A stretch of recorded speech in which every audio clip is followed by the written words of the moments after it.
आज का जो हमारा टॉपिक है वो है कार्बोहाइड्रेट्स। कार्बोहाइड्रेट्स की हम डेफिनेशन को डिस्कस करते हैं।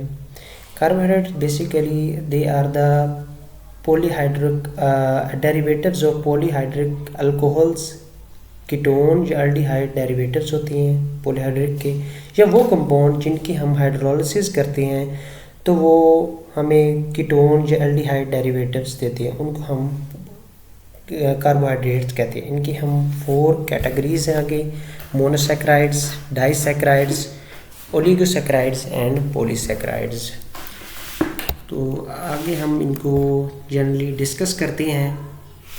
Monosaccharides, further disaccharide, then oligosaccharides and polysaccharides. Monosaccharides जो होते हैं इनकी हाइड्रोलिसिस नहीं हो सकती, मज़ीद इनके हम हाइड्रोलिसिस करके इनकी सिंपलर फॉर्म में नहीं कन्वर्ट कर सकते, और इनको 2 कैटेगरीज़ की बेस पे हम इनको मज़ीद सब डिवाइड करते हैं। पहली ये है कि कितने इनके अंदर नंबर ऑफ़ कार्बन आइटम्स मौजूद हैं, जैसे ट्राइओसिस के अंदर 3, टेट्रोसिस के अंदर 4, पेंटोस के अंदर 5, हेक्सोस के अंदर 6। और दूसरा ये है कि क्या इनके अंदर एल्डिहाइड और कीटोन ग्रुप आया के मौजूद है या नहीं। इसकी बेस के ऊपर हम इनको सब डिवाइड करते हैं। जो सब फिर हम इसको डिस्कस कर लेते हैं। मोनोसैकेराइड की सिंपलर फॉर्म में हम इसको नहीं कन्वर्ट कर सकते, हाइड्रोलिसिस इनकी नहीं कर सकते। इनके 2 कैटेगरीज़ के ऊपर हमने सब डिवाइड किया है कि इनके अंदर कितने नंबर ऑफ़ कार्बन आइटम्स हैं। दूसरा ये है कि इनके अंदर कौन सा एल्डिहाइड या कीटोन ग्रुप है। फॉर एग्जांपल जो एल्डिहाइड अब एल्डोसिस और कीटोन जो है कीटोसिस, इनके अंदर ग्रुप्स ये मौजूद हैं या नहीं है, इस बेस के ऊपर। ना कि डाइसैकेराइड्स वो शुगर के मॉलिक्यूल्स होते हैं जिनकी हम हाइड्रोलिसिस करते हैं तो वो 2 सेम या डिफरेंट मोनोसैकेराइड के यूनिट्स दें, मोनोसैकेराइड के जो मॉलिक्यूल्स दें, उनको हम डाइसैकेराइड्स कहते हैं।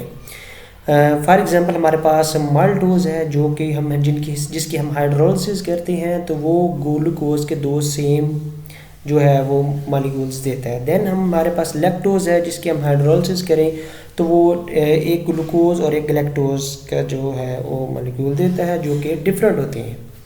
देन हमारे पास आ जाता है ओलिगोसैकेराइड्स, जिसकी हम हाइड्रोलिसिस करते हैं तो वो 3 से 10 जो मोनोसैकेराइड के यूनिट्स जो हैं वो हमारे पास उनकी जो आगे देते हैं उसको हम ओलिगोसैकेराइड्स कहते हैं। फॉर एग्जांपल पास माल्टोट्राइओस है। पास नेक्स्ट हमारे पास पॉलीसैकेराइड्स, वो शुगर के मॉलिक्यूल जिनकी हम हाइड्रोलिसिस करते हैं तो वो मोनोसैकेराइड के 10 से ज़्यादा जो मॉलिक्यूल्स हमें दें उसको हम पॉलीसैकेराइड कहते हैं। लाइक हमारे पास starch, glycogen, inulin and cellulose, these are all polysaccharides. आगे हमारे पास कुछ जनरल टर्म्स हैं जिनको हम डिस्कस करते हैं जो कि कार्बोहाइड्रेट्स के रिलेटेड हैं। एसिमेट्रिक कार्बन आइटम वो होता है जिसके साथ डिफरेंट जो एटम्स अटैच होते हैं, ग्रुप ऑफ एटम्स चारों डिफरेंट होते हैं, उसको हम एसिमेट्रिक कार्बन आइटम कहते हैं। स्टीरियोआइसोमेरिज्म बेसिकली जब किसी कंपाउंड के अंदर एसिमेट्रिक कार्बन आइटम मौजूद होगा तो उसके डिफरेंट आइसोमर्स बनेंगे। वो आइसोमर्स उनकी कंपोजिशन तो सेम होती है लेकिन उनकी जो कन्फिग्रेशन है वो डिफरेंट होती है। इस तरह के जो आइसोमर्स होते हैं उनको हम जो है स्टीरियोआइसोमर्स कहते हैं। लाइक हमारे पास डी ग्लूकोज और L glucose, they are the mirror images of each other. जब OH ग्रुप कार्बन की राइट साइड पे होगा तो वो D सीरीज होगा, जब वो OH ग्रुप लेफ्ट साइड पे होगा तो वो L सीरीज होगा। इसी तरह हमारे पास ऑप्टिकल एक्टिविटी टर्म है।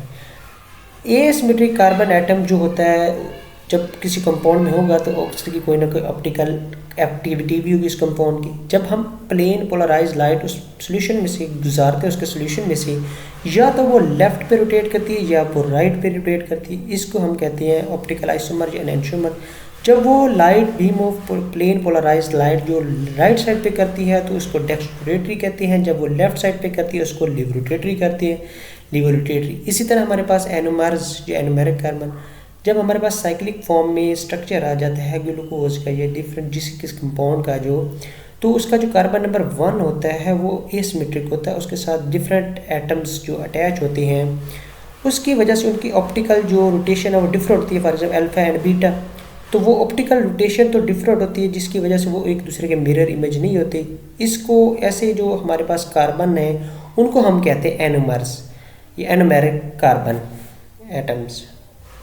इसी तरह हमारे पास म्यूटर रोटेशन एक टर्म है। जब हम एल्डोहेक्सोज सोल्यूशन को वाटर के अंदर डिज़ोल्व करेंगे, सोल्यूशन जब उसका बनेगा उसको डिज़ोल्व करेंगे, तो हम उसको जब ऑप्टिकल पाथ के ऊपर रखेंगे और प्लेन पोलराइज लाइट उसमें से गुजारेंगे, तो उसकी जो रोटेशन होती है वो चेंज होती है ग्रेजुअली, जब तक एक वो फिक्स्ड रोटेशन तक नहीं पहुंच जाती। इसको हम जो कहते हैं बार बार जो चेंज होती है उसकी रोटेशन तो लाइट की, उसको हम कहते हैं म्यूटर रोटेशन।